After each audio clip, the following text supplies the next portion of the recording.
బేటా నీ సమస్య ఏందో? స్వామీజీ గారు, వర్షాలు లేక మా పంటలు మొత్తం ఎండిపోయినాయి, దానికి ఏమైనా పరిష్కారం చెప్పరా? ఒరే అంతర్ మంతర్ నా జంతర్, దీనికి కూడా పరిష్కారం ఉందిరా.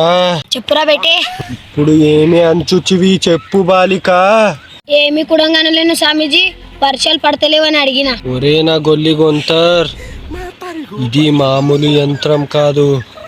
ఇది నీ వెనకాల పెట్టుకుంటే నీ వెనుక భాగం తడిచేలా వర్షం వస్తుంది. ఒక్కసారి ఇది నీ నడుముకి కట్టుకొని చూడు, అప్పుడు మళ్ళీ తిరిగిరా. తమప్తు స్వామీజీ, ఇక్కడ ఇవ్వండి.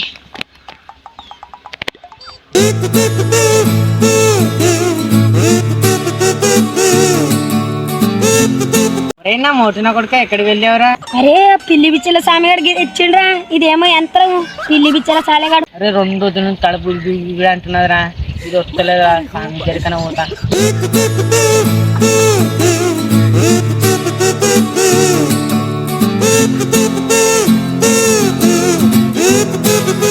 ఒరే నా మంతర్గా చెప్పురా నీ సమస్య ఏంటో. స్వామీజీ 2 రోజుల నుంచి కడుపు గుడిగుడి అంటున్నదే, ఇది వస్తలేదే, ఏం చేయమంటావు? అవునా బేటా, బయట ఏం తిన్నావు?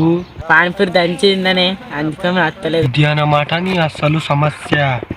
బయట ఫుడ్ తినడం వల్ల ఇలా జరిగిందిరా నా పోరోడా. ఇప్పుడు ఏం చేయమంటారు నా కర్రీ స్వామీజీ? ఏమీ లేదు పిల్లి విచ్చల, ఇది నేను ఇచ్చేది నీ నడుము చుట్టూ కట్టుకో, 2 నిమిషాల్లో వచ్చేస్తుంది.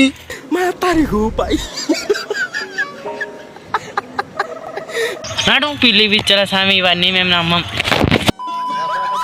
దోస్తులు, ఈ మధ్యలో వర్షాలు పడతలేవని ఫేక్ స్వామీజీలకు నమ్మకండి.